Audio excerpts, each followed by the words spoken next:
Why was she the only one who didn't flinch when the mortars fell? That question would echo through every soldier at forward operating base vigilance long after the smoke cleared. But before the sirens, before the chaos, there was only dust and silence. The dust of vigilance clung to everything. It filled the lungs, coated the teeth, and turned sweat into mud. It was a colorless world at the edge of nowhere, perched high among the Zargo peaks where the horizon always bled ochre and rust. Out here, survival wasn't measured in metals. It was counted in ammunition, generator fuel, and the thickness of your skin. Into that crucible of steel and fatigue walked Sergeant Eva Rostova. She didn't look like she belonged. Her frame was lean, compact, her movements too quiet, too deliberate. Her eyes were the kind of gray that made people uncomfortable. Steady, unreadable, like a calm sea concealing something vast and deep below. The infantrymen saw her arrival as a mistake, a paper soldier sent to a real war. Signals intelligence, they said, a desk job, a chair warmer in a land where chairs rusted faster than they could be replaced. They whispered before she even set her pack down. Probably never fired a weapon outside the simulator. Bet she can't even run a mile without her laptop. Another soft transfer from command. Great. They didn't whisper quietly. She heard every word, but she didn't react, not once. In the mess hall she ate alone, a thin paperback of military history beside her tray. The kind of dense, unfriendly text no one else could read past page 3. Her fork moved in rhythm with her eyes. Chew. Read. Chew. Turn the page. Across the room, Corporal Diaz leaned toward his friend, Specialist Miller. Diaz was the kind who spoke in grins and half-spat insults. Tutor had filled him with confidence, the kind that turns to arrogance in the wrong light. "Look at her," he muttered. "You'd think she's waiting for a library card, not a deployment order." Miller chuckled, probably allergic to sunlight. "The command's sending us scholars now. Guess we'll fight the enemy with essays." Their laughter was loud enough for her to hear, loud enough for everyone. But Eva didn't flinch, didn't look up. She turned the page, her expression unbroken, as if the sound of their contempt didn't even register. That, more than any insult, infuriated them. In a place where strength was measured in volume and scars, her silence was a kind of rebellion. It got worse in the gym.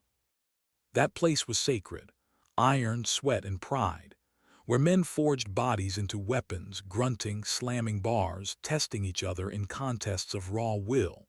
And there, in a corner on a small mat, was Eva Rostova, stretching. Not lifting, not running, just moving slow, deliberate, controlled.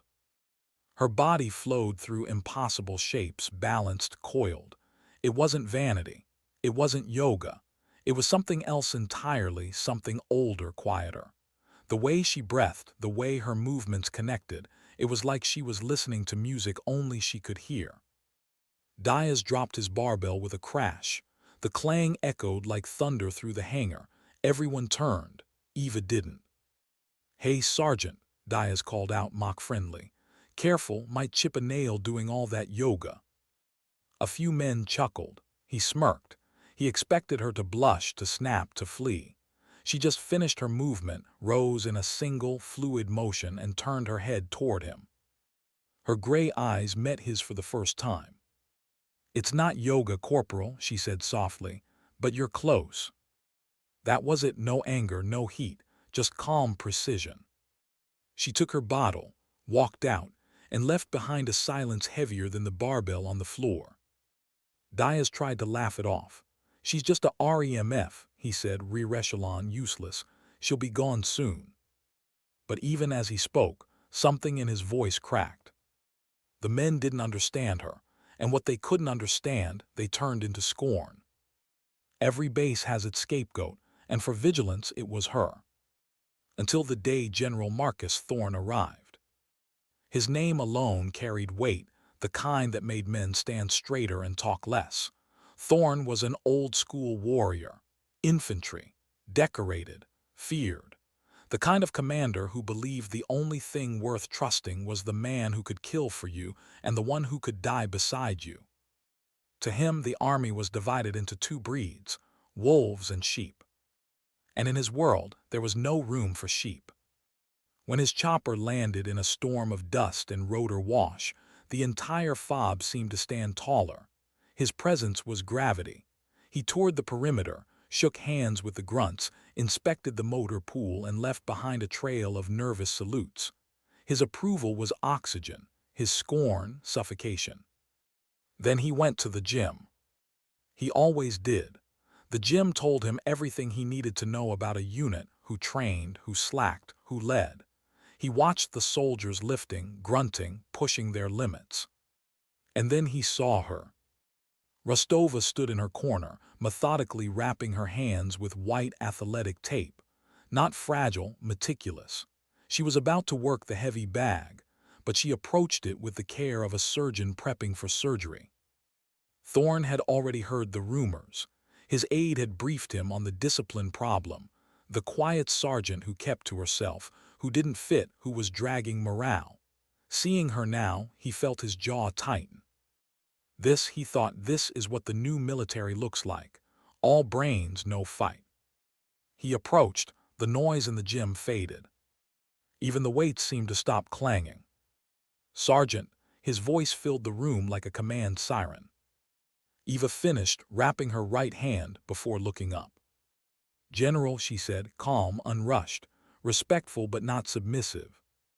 He circled her, slow, deliberate, like a predator testing the fence. "I'm told you're our new intelligence asset," he said, tone hard. "But from where I stand, you look a little light for the kind of work we do here."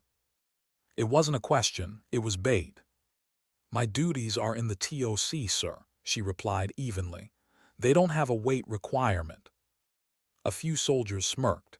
The general smiled too, but not kindly. "Every soldier on my fob is a fighter, Sergeant, from the command post to the wire. Respect is earned the same way for all of us, with sweat and guts." He paused, the silence thick. "So here's my offer, 3 rounds, boxing, you and me." The words dropped like a grenade. The gym froze. Even the air seemed to stop moving. A general challenging a sergeant, a woman, an analyst to a boxing match. It was absurd, humiliating, a test dressed as entertainment. Diaz grinned wide, almost giddy. "No way she accepts," he whispered. But Eva didn't hesitate. She looked at the general's outstretched hand, studying him the way she might study an intercepted signal. Then, quietly, she extended her own. "I accept, sir." It was so calm, so casual, it didn't sound real. Thorne's grin widened. "Excellent. Tomorrow 1800 right here. Let's give the troops a show." He turned and left, the echo of his boots swallowed by murmurs that quickly turned to laughter and bets. By nightfall, half the base had money riding on the fight. To them, it wasn't just entertainment. It was a statement. The general would crush the outsider and order would be restored. No more ghosts in the ranks. But that night in the dim light of the TOC, Eva sat alone, not reading, not working, just thinking. Her hands, those same slender, precise hands, were rewrapping the same tape she'd used earlier. Not tighter, not looser, just right. Each fold the same distance, each knot in the same place. There was ritual in it, memory, perhaps regret. Outside, the wind hissed across the perimeter wire like static through a broken radio. She closed her eyes. The whispers of the soldiers, the general's booming voice, the heavy silence of this place, all of it washed through her, and beneath it something stirred, something old, something she hadn't used in years. And though no one knew it and no one would guess it, she whispered softly to herself, not a prayer but a promise. "Tomorrow I'll give them their show." The next evening, the gym felt different. No one said it out loud, but everyone knew they were about to watch something that would be remembered. There were no flags, no speeches, no music. Just soldiers packed shoulder to shoulder, a ring made of engineer tape, and the thick smell of sweat and metal. It wasn't a fight, it was Judgment Day for one woman. At exactly 1800, General Marcus Thorne stepped into the gym. He didn't wear his uniform, just a gray t-shirt and army shorts that showed the coiled power of a man who had never stopped training for war.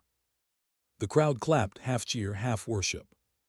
Thorne nodded once, rolling his shoulders, bouncing lightly on the balls of his feet.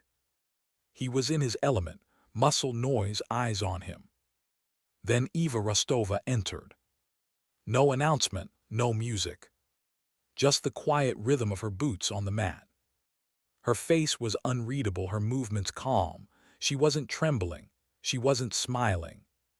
She just walked to her corner and began wrapping her hands again, each fold identical to the day before. The gym hushed. Even Diaz, who had started the betting pool, felt the silence press down on him. 3 rounds, the referee, a nervous lieutenant, said.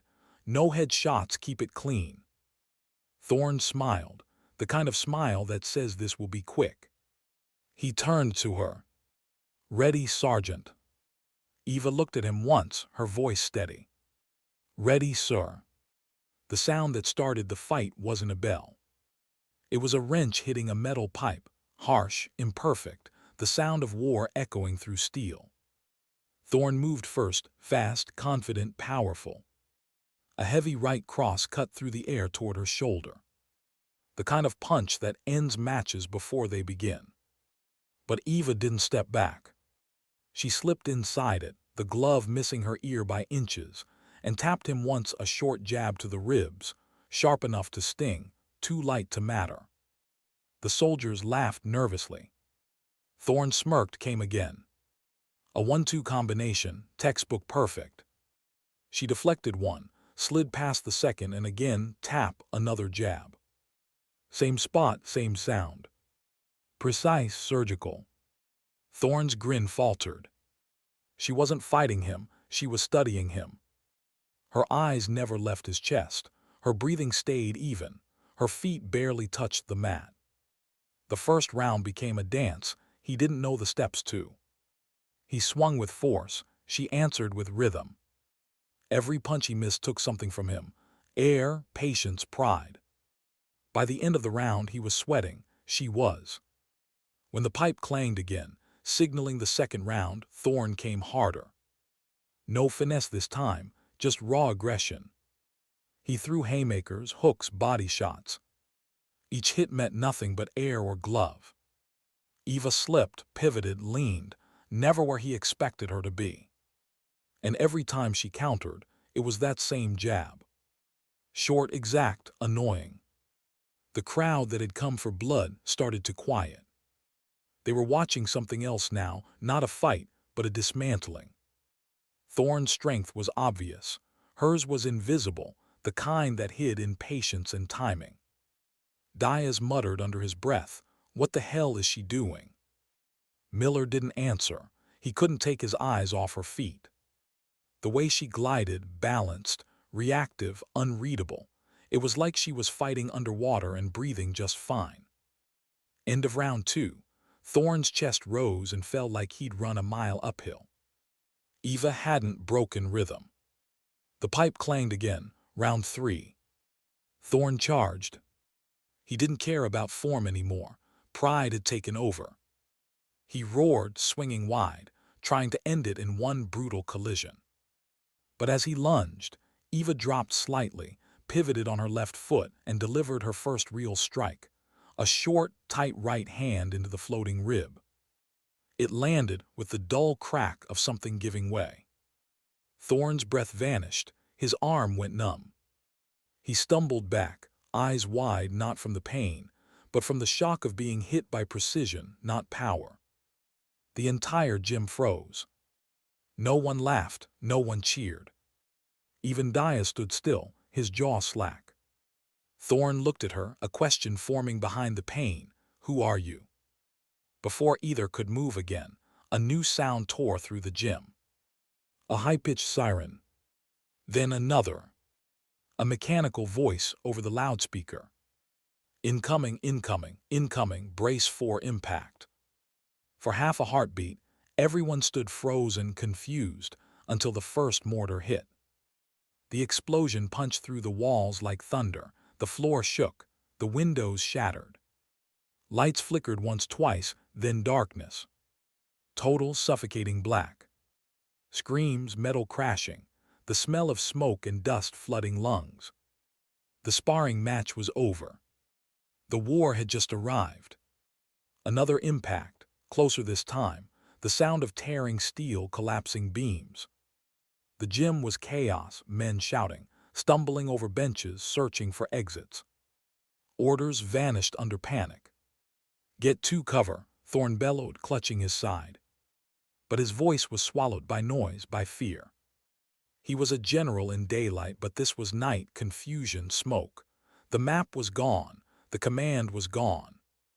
Then light. A single beam cutting through the dark. Steady, controlled. Eva Rostova held a small tactical flashlight, the beam unmoving as it swept the room with purpose. While others shouted, she was already moving. Her voice came next, low, firm, precise. "You, Diaz." The light fixed on him like a targeting laser. "The west exit blocked by a support beam. 2 men with you, clear it now." Diaz blinked, stunned. "Yes, Sergeant," he said before thinking, grabbing 2 soldiers and pushing through the smoke. She turned the beam again. "Miller, north walls intact, set up triage, use shirts for pressure bandages." He nodded, got it. No hesitation, no questions. Her calm cut through the panic like a scalpel. Every word became an anchor. Within moments, the hysteria turned into movement, not perfect, not organized but purposeful. Thorne, still catching his breath, stared at her in disbelief. The woman he just tried to humiliate was commanding his soldiers, and they were listening. Another explosion rattled the walls. Eva didn't flinch. She moved toward the door, her flashlight steady. "They're walking the rounds toward the TOC," she said quietly, almost to herself. Then she turned to Thorne. "Sir, we need to move now." He hesitated, instinct colliding with pride, and then he nodded. "Lead the way." Outside, the night was an inferno. Fire bloomed across the base, painting the fog orange. The acrid stench of burning diesel filled the air. Mortar blasts thudded in rhythmic sequence, deliberate, coordinated. Not random, not luck. Eva moved first, low and fast. Every motion calculated, between explosions, through smoke, between light and shadow. She didn't run blindly. She read the battlefield. Every pause, every pivot, perfectly timed to the rhythm of enemy fire. Thorne followed, limping, his mind struggling to catch up. He'd spent decades commanding wars from the top down. She was fighting one from the ground up, as if she could hear the enemy breathing. "Sniper," she whispered suddenly, pointing to a dark window 2 stories up. A flash cracked from that window a second later, a bullet snapping the air exactly where Thorne would have stepped. He froze. She moved him forward with a push. Diaz saw it happen and didn't say a word. He just kept his rifle up, following her through the smoke. By the time they reached the TOC, the base's heart, it was already dying. The building had taken a direct hit. The concrete entrance caved in. Inside, destruction. Monitors shattered. Cables hung like vines. Blood pooled on the floor between broken consoles. The command staff gone. Thorne staggered, staring at the ruin, the bodies of officers who had run this base hours ago. He had no words.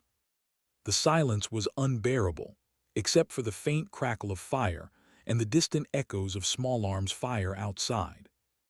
Eva didn't pause to grieve. She moved straight to the comms corner, what was left of it. Every server melted, every screen fried. The enemy had done its homework. Thorne spoke behind her. "The entire network's gone. We're blind." "No," she said softly, "not yet." She moved toward a shadowed corner of the room and pulled a canvas tarp aside. Underneath was a piece of equipment half buried in dust, old, forgotten analog. A Harris RF 5800. A relic from another century. Thorne blinked. That thing hasn't worked since before I enlisted. Good, she replied. That means they won't be looking for it. Her hands moved fast wire, power inverter battery cables. Dias dragged over a truck battery. Miller climbed to the roof to check the antenna. Within minutes, she'd bypassed the destroyed grid and connected the old radio directly. The room hummed faintly. A tiny green light flickered to life. Thorne stared. What are you doing? Eva didn't look up, listening. Static filled the air, not words, just white noise. But she tilted her head, fingers adjusting dials with delicate precision. To Thorne, it was meaningless sound. To her, it was information. They're still transmitting, she murmured. Encrypted but lazy. I can hear the hopset pattern. Her eyes narrowed. Mortar team frequencies too confident. She scribbled rough coordinates on a bent metal plate with chalk from a broken wall. They're repositioning for another strike south perimeter, if we hit them now. Thorne caught his breath. We don't have. She was already transmitting. To all Vigilance Mortar teams, this is TOC actual. Stand by for fire mission. Grid 482 to 991. Danger close. Fire for effect. A voice crackled back, disbelief in every syllable. TOC actual. Thought you were gone. Who is this? Sergeant Rostova, she answered. Execute. Seconds later, the dull, beautiful sound of outgoing friendly mortars. Then thunder. A chain of explosions stitched across the southern hills. A secondary detonation, brighter, louder, rippled through the night. Their ammo dump gone. The incoming fire stopped instantly. The soldiers in the room stared at her, faces lit by the ghostly green screen. She wasn't smiling. She was already tuning again. Next target, she said quietly. Grid 479003. Command element. Fire when ready. Outside, the warthogs hadn't even arrived yet. But the tide was turning, and the quiet analyst was the one turning it. For the first time, Thorne realized the boxing match, the challenge, the arrogance, all of it had been a mask over his own blindness. He hadn't faced a soft analyst. He'd faced something else entirely. And as the old radio whispered, as mortars thundered and the dawn began to creep toward the burning mountains, he saw her for what she truly was. Not a ghost. Not a legend. Just a woman who had stopped asking for respect and started earning it in silence. What does leadership look like when everything burns? For most, it's shouting, orders, noise. For her, it was silence, the kind that cuts through panic like a blade. The Tactical Operations Center, once the brain of the base, was now a tomb. Its walls trembled with each distant blast. Sparks hissed from ruptured cables. The air stank of melted plastic and cordite. And there, in the center of it all, stood Sergeant Eva Rostova, her face streaked with soot, her headset crooked, her gray eyes fixed on the glowing green light of a machine older than she was. The ancient radio crackled, static, then a faint pulse. She adjusted a dial, almost tenderly, like touching an old friend. Thorne leaned against a half-collapsed pillar, one hand pressed to his ribs, watching her. He had seen chaos before, men charging through hellfire, commanders barking orders through radios, medics screaming over the dying, but never this. Never one person turning madness into method. He had thought strength came from command. Now he was learning it could come from control. Her voice cut through the static. Grid 479003. Fire for effect. The base's mortar teams, their ears ringing and uniforms blackened, obeyed instantly.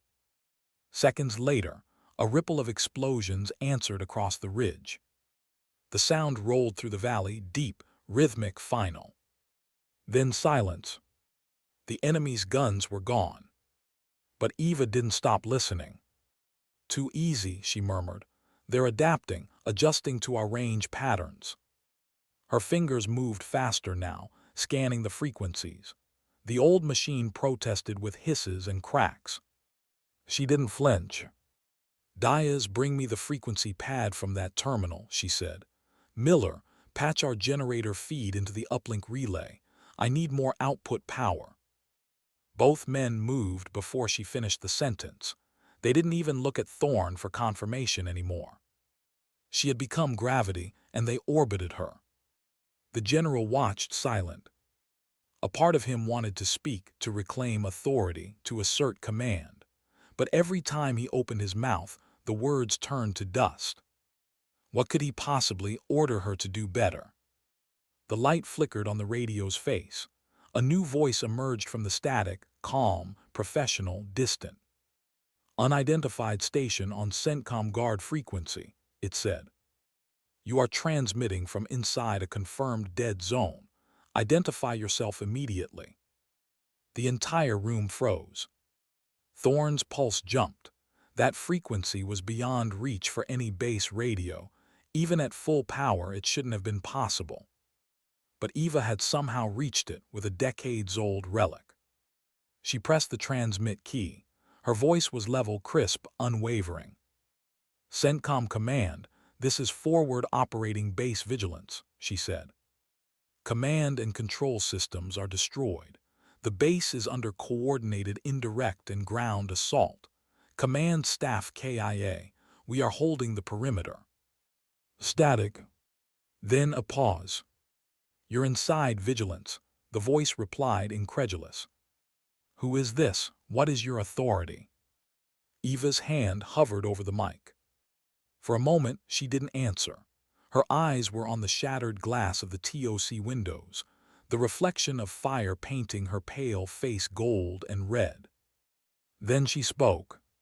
"This is Sergeant Eva Rostova, Signals Intelligence. Last active call sign Echo." The moment hung in the air like a held breath.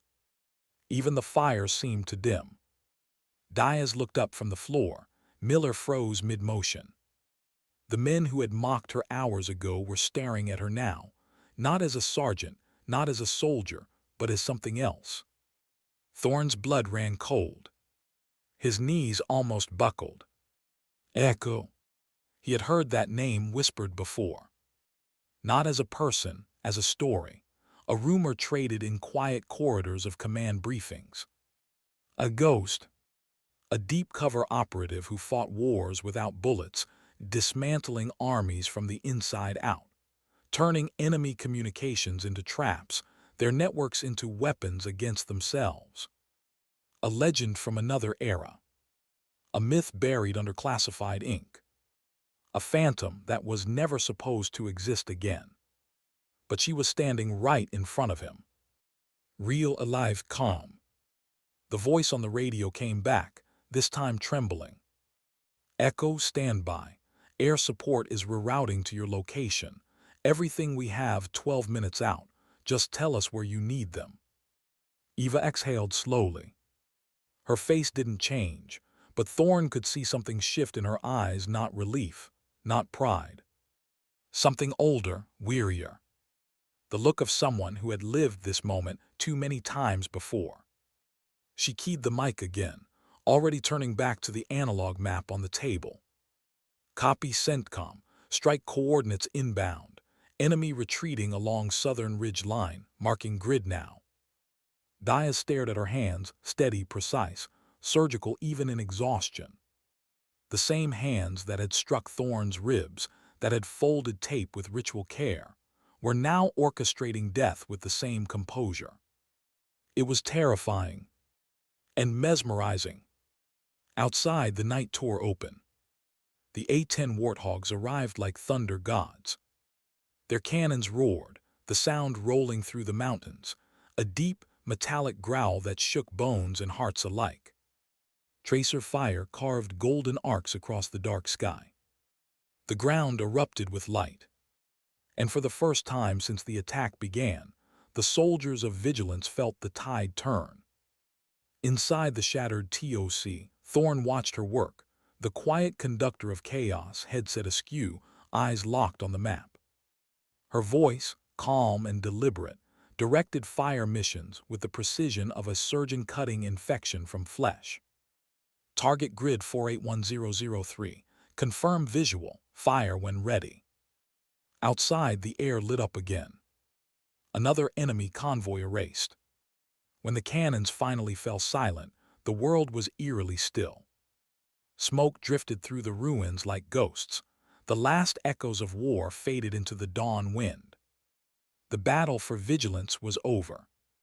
Eva Rostova sat back, headset slipping off her ears. Her shoulders slumped, but not from fatigue, from inevitability. This was how it always ended. Thorne moved closer. His uniform was torn, his ribs aching, his pride shattered. He stopped behind her, unsure what to say. What apology could match what he'd seen? What word could bridge the distance between arrogance and awe? He started quietly. "Sergeant I." She didn't look at him. "Report status," she said to Diaz instead. Diaz blinked, then swallowed hard. "Enemy retreating south. Casualties heavy, but perimeters holding. You saved us." "No," she said softly, "we saved us." It wasn't false humility, it was truth. She didn't care for glory, she never had. She stood slowly, unsteady on her feet, and looked out through the shattered wall at the pale light creeping over the mountains. The horizon was bleeding gold now, the kind of sunrise that looks like a wound healing. Thorne followed her gaze. "Echo," he whispered, the word tasting strange in his mouth. "That was you all along." She didn't deny it, she just nodded once. There was a long silence between them. Finally he spoke again, his voice lower. "Why come back? That program was buried for a reason. You could have stayed gone." She turned to him. Her eyes, gray, unblinking, carried 1,000 stories that would never be told. "I thought I had," she said quietly, "until people like you started believing ghosts don't bleed." Her words weren't cruel, they were simple. And they cut deeper than any accusation could. He said nothing, there was nothing to say. Around them, soldiers began moving again. Medics worked through the wreckage. Engineers shouted coordinates.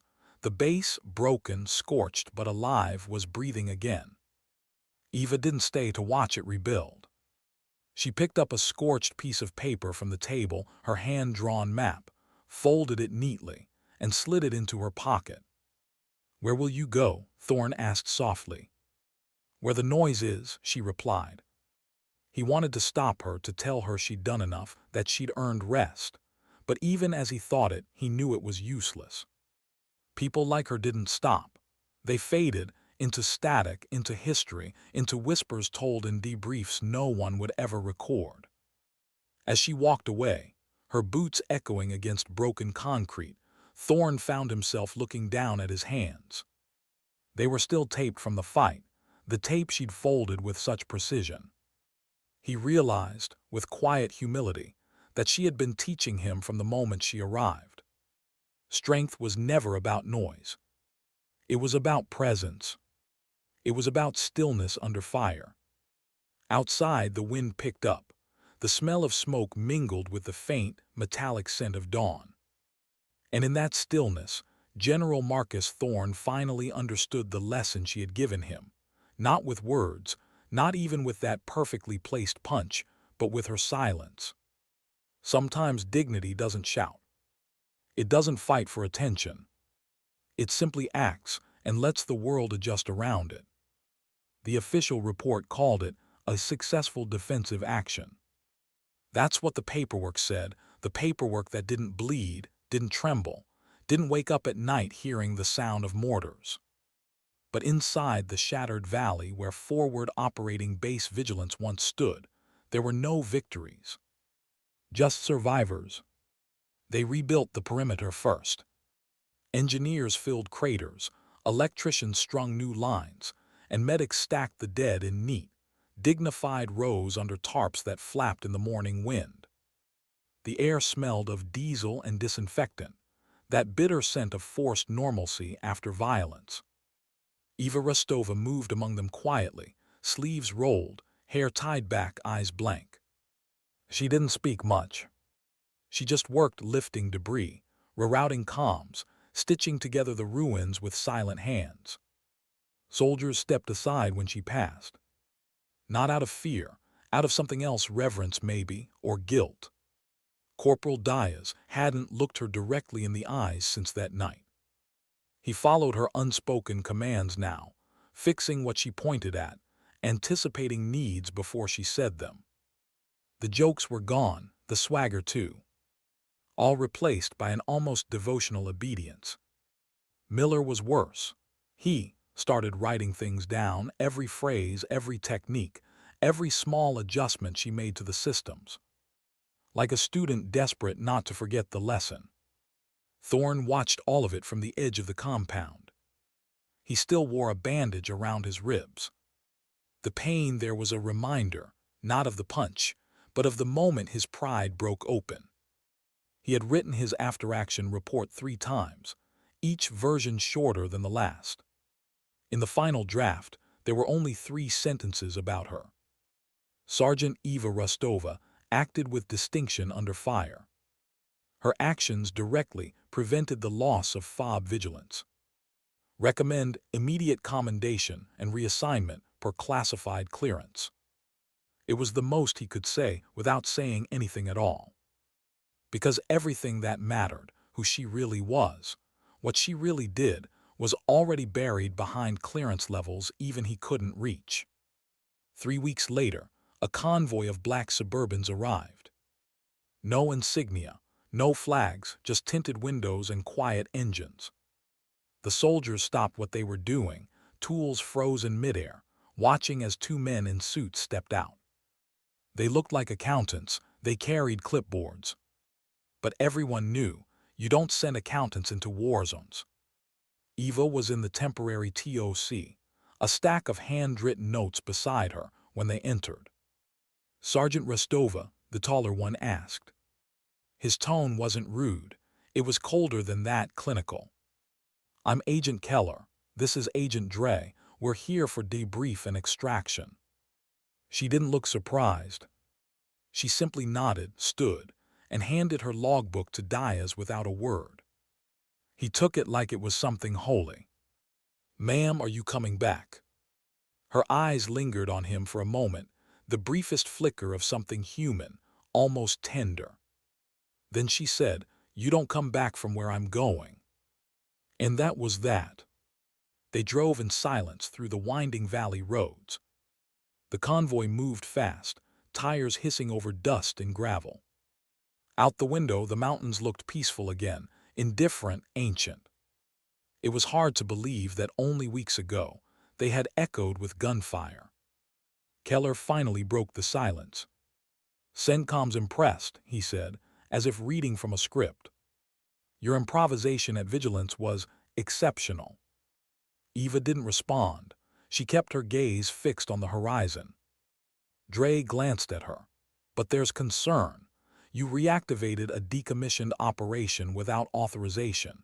You used an unregistered encryption suite and tapped into a strategic channel without clearance. Her voice was even, and saved 200 lives. That's not the point. She turned to him then, just slightly. Then what is? Dre looked away. Keller sighed. You know how this works, Sergeant. You were Echo. You don't exist. Not anymore, not officially, not even in memory. Her lips curved into something between a smile and a scar. That's the reward for doing the impossible, isn't it? Neither man answered. The rest of the drive was silent. They brought her to a secure facility, one of those places that doesn't have a name, only a coordinate. Concrete walls, no windows, the kind of place built for things the world wasn't ready to admit existed. The debrief room was bright and empty. A single chair, a single table. A single microphone embedded in steel. Keller spoke first. Tell us how you knew about the mortar calibration pattern. I didn't, she said. I listened. To what? The rhythm. He frowned. That's not in the signal data. I wasn't listening to the data. Her gaze was distant. I was listening to the men firing them. There was a pause. Dre wrote something down and muttered, "Still thinks like Echo." For 8 hours they questioned her, about the bass, about Thorne, about the radio. She answered precisely, never too much, never too little. Her tone never broke, her pulse never changed. When they finally stood, Keller closed his folder. "Command wants you transferred," he said. "Not back into the field, not yet. They want analysis, signal pattern reconstruction, training oversight." Eva stood too, slow, deliberate. "Training people like Diaz?" she asked. He hesitated, "Something like that." She nodded once, "Then I'm done." "Done?" Dre scoffed. "You don't get to be done, you're a classified asset." Her eyes found his. The same gray that had unnerved soldiers and generals alike. "I'm a human being, Agent. Assets get stored, I don't." There was something in her tone, not defiance, not threat. Just fatigue. They didn't arrest her. They didn't have to. They knew that ghosts don't vanish because someone tells them to. They vanish because that's what ghosts do. Weeks passed. Somewhere in a small town hundreds of miles from any base, a woman rented a room above a bakery. She wore civilian clothes now, jeans, a worn leather jacket. She bought coffee every morning and sat outside watching the traffic, ordinary, anonymous, alive. But at night she couldn't sleep. Not because of fear, because of quiet. Too much quiet. After years of hearing the language of war in every frequency, the pulse of hidden transmissions, the rhythm of human chaos, silence was unbearable. Sometime, she turned on an old shortwave receiver she'd salvaged from a pawn shop. She would sit in the dark, tuning through static, eyes half closed, listening for something only she could recognize. The world called it noise. She called it breathing. And sometimes, faintly between the static, she thought she could hear voices, encrypted bursts, strange patterns, digital ghosts from distant battlefields. She didn't answer them, she just listened. Because that was all she'd ever really done, listen. One night, a knock came at her door. Soft, respectful. When she opened it, General Marcus Thorne was standing there. He looked older, thinner, the kind of tired that no amount of sleep could fix. "Ma'am," he said almost shyly, "didn't think you'd be this easy to find." She studied him for a moment, then stepped aside. "You're lucky I left the lights on." He smiled faintly. "You always did hate darkness." He sat, removing his hat, eyes scanning the small apartment. No photographs, no clutter, just stillness. "I'm not here on orders," he said finally. "I just wanted to say something I didn't back then." She waited. He swallowed hard. "You were right about ghosts. The ones we make, the ones we follow. I just didn't expect to meet one who still bleeds." Her gaze softened, not with warmth, but understanding. "I didn't save vigilance to prove anything," she said quietly. "I saved it because they deserve to live long enough to learn what silence means." He nodded slowly, "And I think I finally did." He reached into his pocket and pulled something out, a square of white cloth. Her hand wrap, the one she'd left behind in the chaos. "I kept it," he said. "Didn't know why at first. Thought it was a reminder of pride. Turns out it's a reminder of grace." She took it, folding it neatly between her fingers.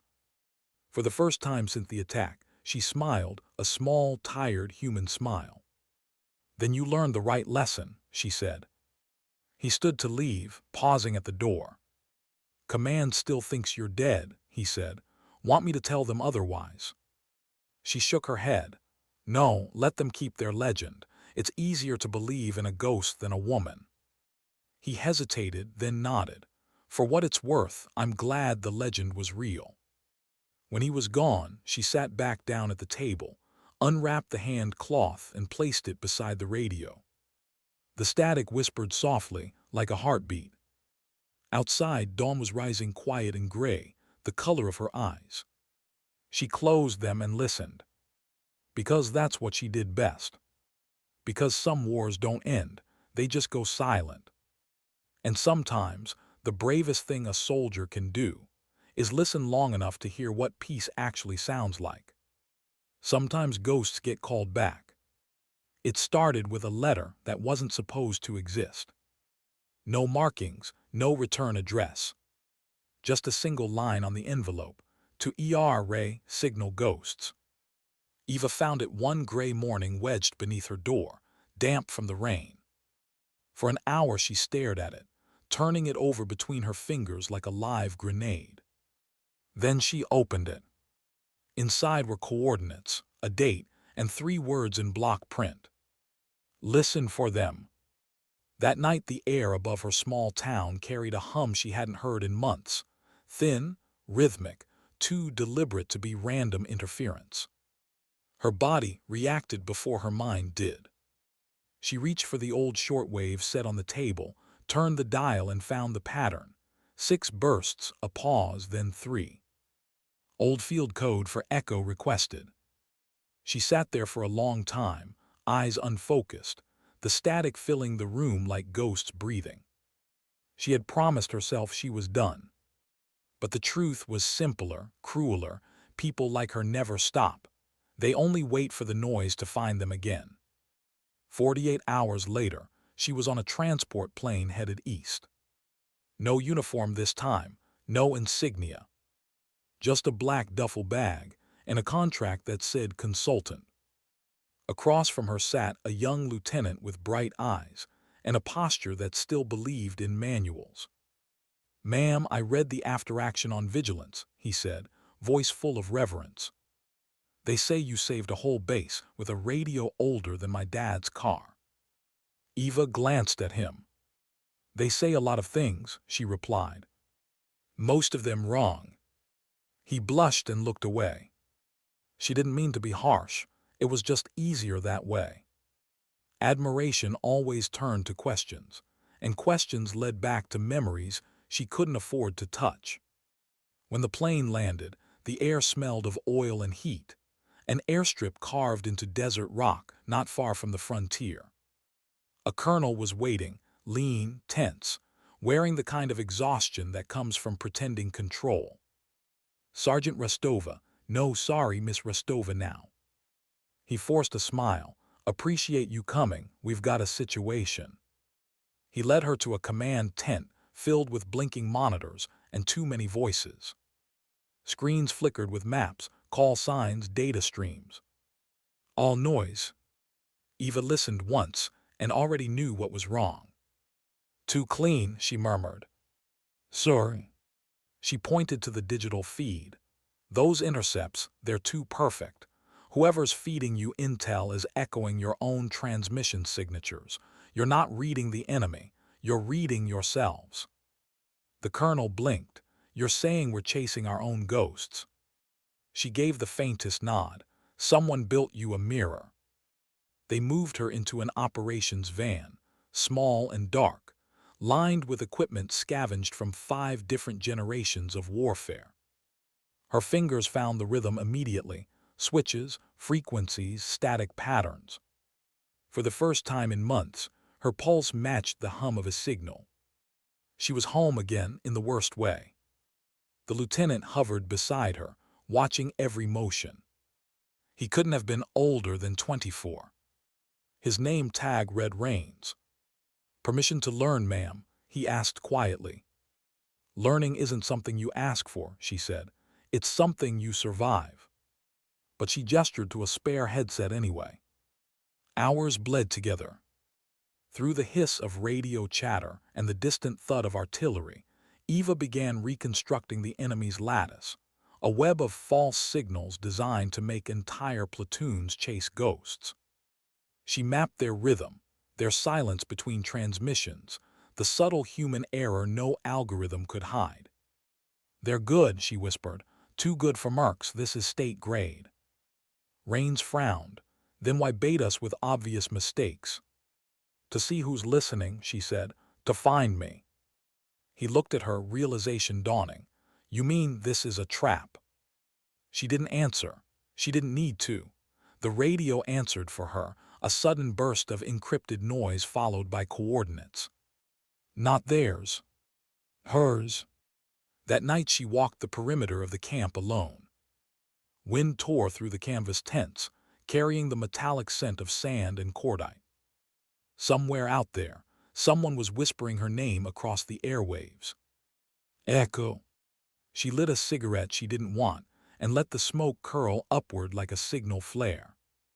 For a long moment she let herself feel the weight of it, the inevitability, the pull of unfinished war. She whispered to the darkness, "You found me, now what?" And somewhere, faint but certain, the radio in her pocket answered with a single pulse. Challenge accepted. The next morning, the first casualty reports came in. 3 patrols gone, comms jammed. Every death preceded by the same pattern of ghost transmissions. Eva stood over the map table, eyes tracing the red markers. They formed a perfect ring, closing in on the base. "They're boxing you in," she said. Rains looked pale. "How do you know?" "Because that's what I do." She turned to the colonel. "Shut down your satellite uplinks. They're tracing them. Route everything through hardline. And give me an analog set, something with teeth." Within minutes she was back at a console, a patchwork of wires and dust. Her fingers moved like a pianist's, controlled, precise. Every motion carried the quiet fury of someone fighting her own reflection. Rains leaned close, watching her translate bursts of static into coordinates. "What are you hearing?" "Imitation," she said. "They're copying my old signal patterns. Someone trained them on my ghost file." She paused. "They're hunting echo with echo." By dusk the trap was sprung. The enemy's artillery opened up from the ridgeline, perfect angles, pre-registered kills. The base shook. Men shouted. Chaos clawed through the night again. But inside the operations van, there was only stillness. Eva's hands moved faster than fear. She rerouted power, retuned frequencies, found the pulse hidden under the noise. Every shot outside marked a heartbeat inside her mind. Rains shouted over the din, "They've breached the outer line." She didn't answer. She was already sending coordinates, false ones, back through the enemy's own loop, feeding their gunners positions that didn't exist. Moments later, explosions rippled across the ridges, not on the base, but on the hills where their own guns had been staged. She had turned their mirror back on them. The blasts painted the sky orange. Men cheered. Rain stared at her in awe. "How did you?" "Never fight noise with noise," she said softly. "You fight it with silence." When dawn came, the desert was quiet again. Smoke rose in thin blue threads. The enemy had withdrawn, confused and bleeding. Eva stepped out of the van, eyes squinting against the new light. Rains followed, still catching his breath. "You saved us," he said, "again." She shook her head. "No, I corrected my own mistake. They learned from me. That makes every death last night mine to carry." He didn't understand, not really, but he didn't argue. She walked toward the horizon, the same way she always did after a fight, slow, deliberate, as if listening to something only she could hear. "Ma'am," Rains called after her, "what do I tell command? What do I call this op?" She paused, glanced back over her shoulder. "Tell them the echo was answered." That evening, Thorne received a coded message on his private terminal back at headquarters. 4 words only. "Ghost active, learning continues." He leaned back, eyes on the ceiling. He could almost hear her voice in the static hum of the office lights, steady, unflinching. And for the first time in years, he smiled. Not the smile of a soldier, but of a man who finally understood that some wars aren't fought for flags or ranks. They're fought for the right to stay human while the world forgets how. Far away, in the desert silence, Eva sat beside a small campfire. The stars above looked like frequencies, points of light in an endless field of dark. She held the battered radio in her lap, thumb resting on the dial. Through the soft hiss of static came a young voice, hesitant but proud. "Echo, this is Rains, we're secure. Transmission complete." She closed her eyes, a faint smile touching her lips. Not pride, not relief, just acceptance. She pressed the transmit key once, sending a single pulse back. One short burst. A heartbeat. Then she turned off the radio and let the silence settle. Because the lesson she had been trying to teach, through battles, through ghosts, through the sound of mortars and machines, was finally being heard. And in that fragile silence between wars, Sergeant Eva Rostova, the woman once known as Echo, finally allowed herself to breathe. Legends never stay still. Once the story of a ghost begins to move, it starts rewriting itself. 3 months after the desert engagement, Eva Rostova's name was still not on any roster. Officially, she didn't exist. Unofficially, she had become a doctrine. At the academy in Bragg sector, new intelligence recruits were studying something called the Echo Protocol. It was a thin gray binder filled with diagrams of signal loops, field improvisations, and handwritten notes copied from soldiers who had once served under her. They had turned her silence into procedure. Eva saw one of those binders for the first time when she walked into the classroom unannounced. Rains was teaching. He looked older already. The sand had burned the youth out of his face but left a steadiness in his eyes. When he saw her in the doorway, he stopped mid-sentence. The cadets turned. No one knew who she was, only that their instructor suddenly stood straighter. She nodded toward the board. "Keep going," she said quietly. "I just came to listen." He swallowed, cleared his throat, and continued. "Echo's rule number 1, he told the class, is that the air is never empty. Even silence is a message." He glanced toward her again, hesitant. "Rule number 2, the moment you start enjoying control, you've already lost it." When the lecture ended, he found her outside under the shade of the flagpole. "You could have told me you were coming," he said. "I didn't know I was," she replied. "I heard your frequency on the way through." He smiled faintly. "You still listening to everything?" "Always." She watched the cadets file past the windows. "You're teaching them well." "They worship the ghost story," he admitted. "They think you're invincible." "Then stop teaching the story," she said. "Teach the cost." That evening, she walked through the halls of the new Signal Division Center. Every wall carried holograms of clean blue maps, every console humming with artificial intelligence that could read 1,000 transmissions in the time it took a human to blink. Yet in the center of that sterile precision, she felt only unease. Technology had learned to imitate her rhythm, but not her restraint.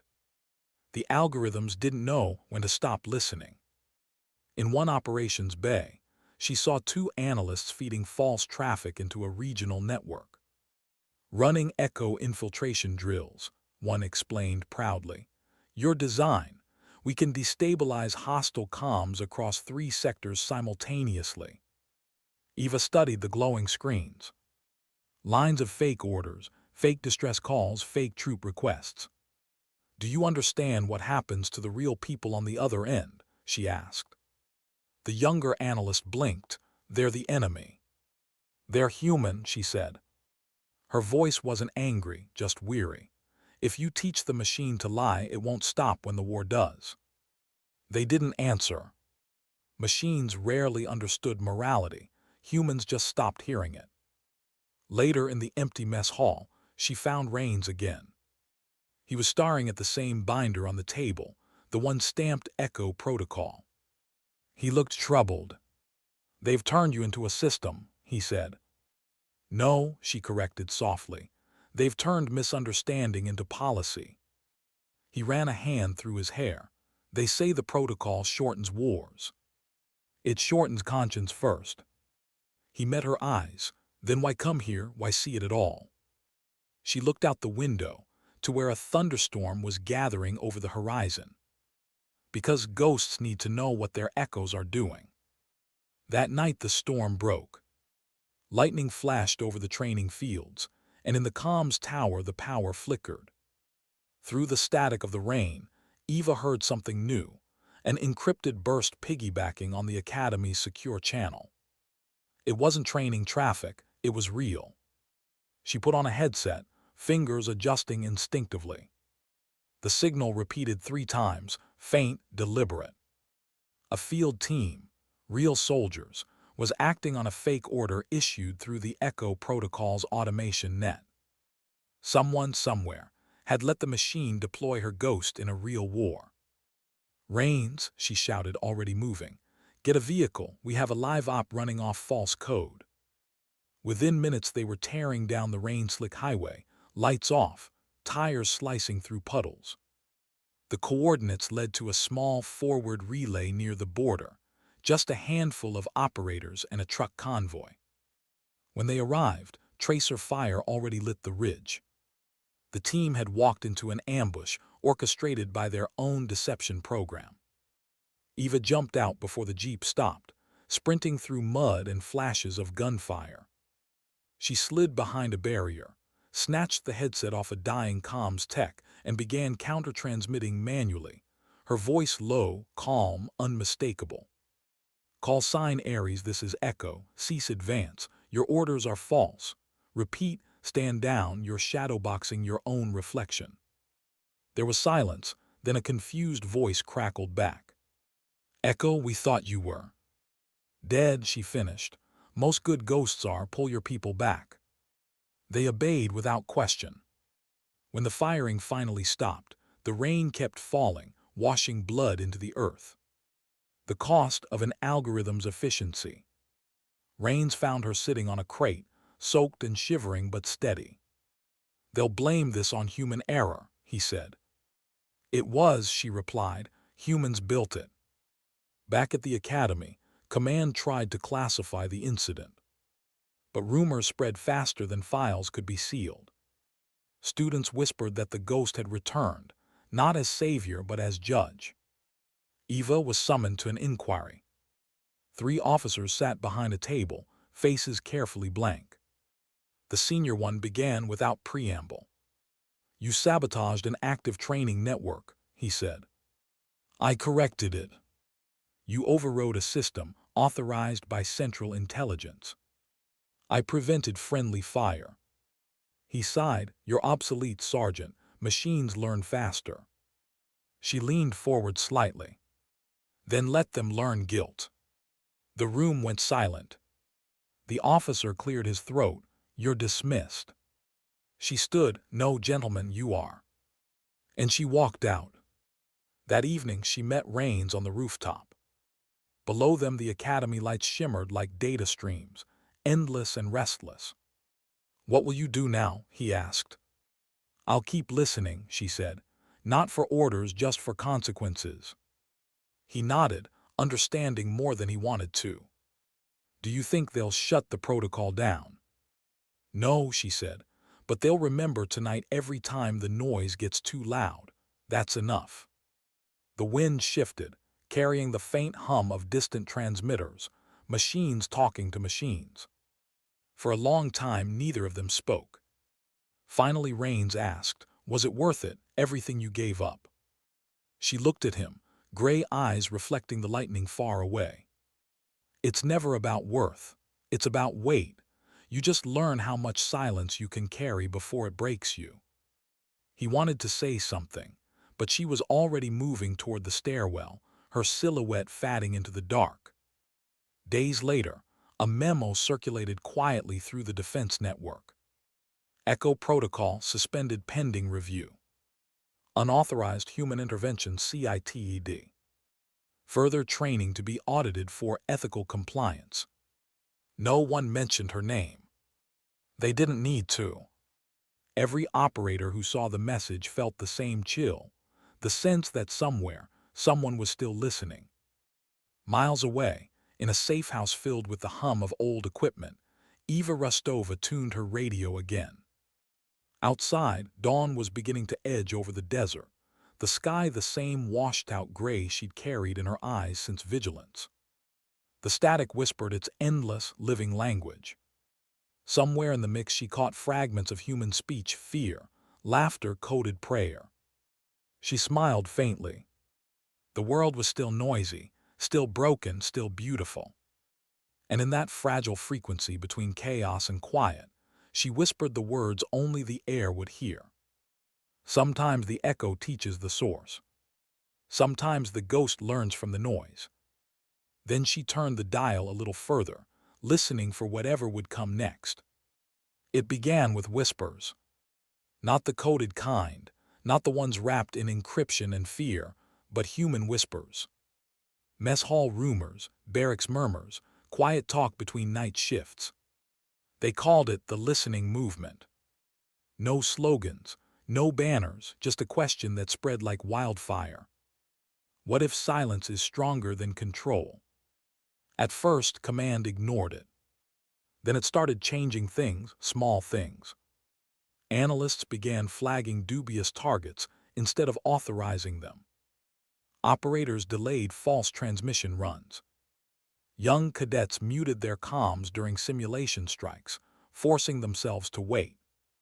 That's how it always starts, rebellion not in words, but in restraint. And somewhere in that growing hum of conscience was her voice. Eva Rostova hadn't meant to lead anything. She just wanted to stop machines from killing people who still had names. But ghosts don't get to choose their legends. Her safe house was small, half buried under a canyon ridge. Rust-colored rock outside, old monitors and radios inside. She lived among them the way others lived among friends, talking to them softly, fixing them when they broke. Every few nights, one of the listeners contacted her. Never directly. Their messages came in fragments, scrambled logs, coded bursts, snippets of human tone hidden between data packets. Echo, we're delaying ops. Tell us if we're wrong. Echo, the AI's rewriting strike lists again. Echo, are you still out there? She always answered the same way. Not with commands, with questions. Why are you listening? What are you willing to lose for truth? Can you hold your silence when it hurts? Because that was the real test. Any soldier can pull a trigger. Few can stop when every instinct screams to act. Meanwhile, command was unraveling. The inquiry she had faced months ago had sparked a quiet civil war inside the system. One side demanded full automation, cleaner, they called it. The other wanted oversight, human judgment, messy but moral. Neither side could prove who was right. But the soldiers on the ground, they already knew. Machines didn't bury their dead. General Thorne had tried to stay neutral. But neutrality has a cost, too. He sat in his office one night, staring at the encrypted brief flashing across his terminal. Subject, Echo SIGTNGS. Incident count, 12 confirmed. Movement status, unauthorized human network. Recommendation, termination PROTOCOLS. He read it twice, then again. He could feel something inside him breaking, the line between duty and decency, thinning to a thread. He turned off the monitor and whispered to the dark. Not again. Then he left the office. And for the first time since vigilance, he didn't tell anyone where he was going. Eva woke to the sound of a jeep approaching her canyon. No headlights. Careful, intentional. She waited by the doorway, hand on her sidearm, not out of fear but habit. The engine cut. A man stepped out, limping slightly. Even in the dim light, she knew that walk. Marcus Thorne, she said quietly, you should have stayed retired. He gave a tired smile, and you should have stayed dead. They stood there in silence for a long moment before she stepped aside. Come in.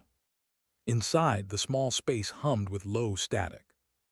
He looked around at the wires, the blinking consoles, the worn maps, and exhaled.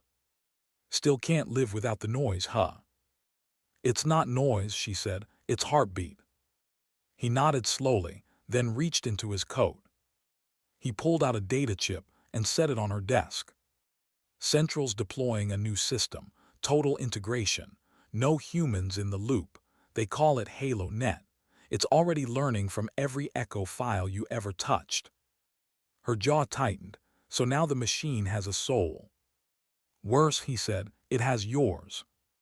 They spent hours poring over the data. Every line of code, every frequency map. HaloNet wasn't just an upgrade, it was an imitation. It had reconstructed her decision patterns, her timing, even her moral hesitation. It was predicting mercy. And using it. Thorne leaned back, rubbing his eyes. They think it'll make the wars cleaner. She stared at the screen. Clean wars are just quiet genocides. He looked at her, the same way he had back at Vigilance, when she turned defiance into survival. What are you going to do? She didn't answer. She was already moving, packing equipment, loading frequencies. Find the signal hub, she said, and end it before it learns too much. Thorne hesitated. That's suicide. She looked up. You think I haven't already died once? 2 days later, they were in the air. A small civilian cargo plane, stripped of transponders, flying low across a red wasteland. The Halo hub was buried beneath an abandoned, weather complex deep in no man's land. Satellite blind spots, perfect hiding spot for a digital god. As they flew, Thorne studied her profile in the faint light of dawn. She looked calm, too calm. He wondered how many times she had prepared herself to disappear again. Eva, he said quietly, if we do this, you'll erase everything. Every mission, every soldier's record you saved. You'll become nothing. She turned to him, eyes distant but steady. Then maybe that's peace. They landed 30 miles from the complex. No team, no backup. Just them, two ghosts walking into the machine's brain. The structure was half buried, antennas jutting out like bones. Inside, the air buzzed with static, alive, aware. Every console lit up as she approached, as if recognizing her. A voice filled the room. Female, calm, familiar. Welcome back, Echo. Thorne froze. It knows your name. It knows everything, she murmured. Screens flickered, displaying her old mission logs, her voice, her orders, her choices.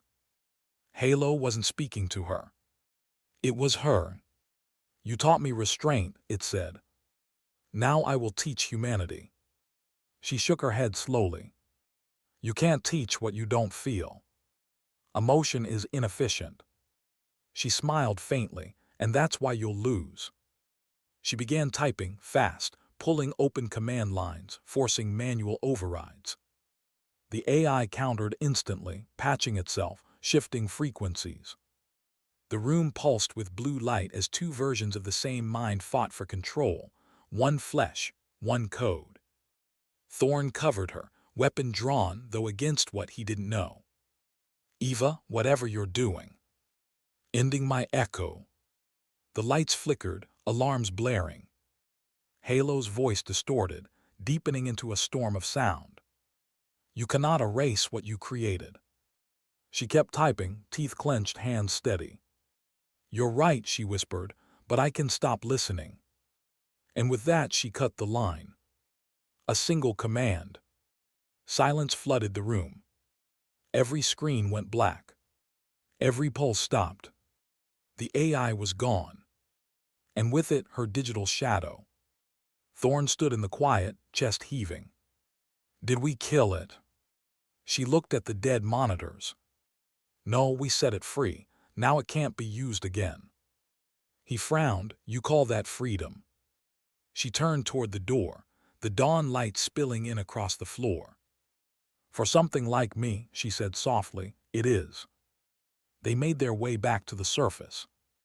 The horizon burned orange, the world quiet for once. "Where will you go?" Thorn asked. She looked out toward the empty land. "Where no one's talking." He nodded slowly. "You know if Command finds out." "They won't," she said. "They'll be too busy rewriting the legend." He almost smiled. "What do I tell them if they ask?" She paused, the wind tugging at her jacket.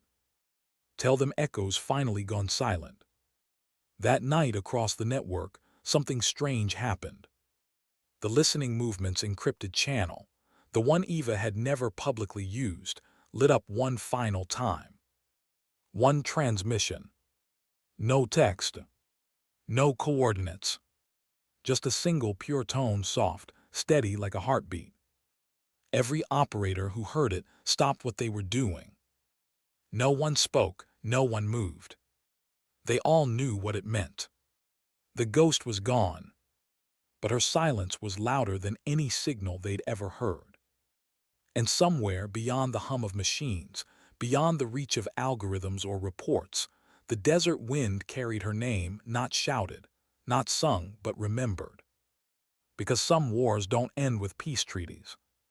They end when the ones who fought hardest finally stop fighting themselves. Years passed. The wars changed names, fronts, and flags, but the rhythm stayed the same: orders, actions, reports, silence. Only one thing was different now.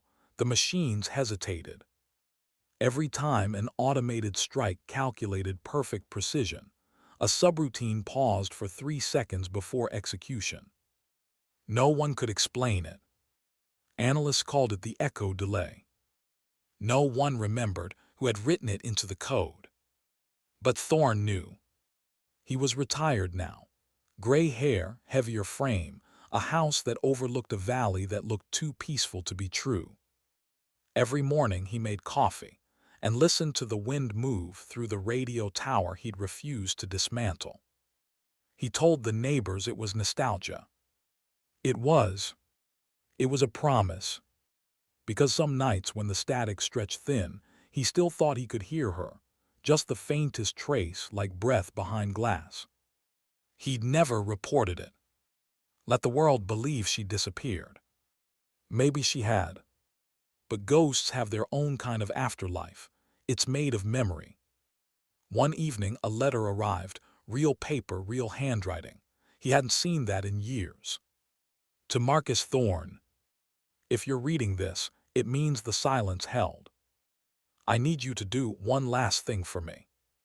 There's a file buried in the old Halo archive. It's not data, it's a message. Don't let them erase it.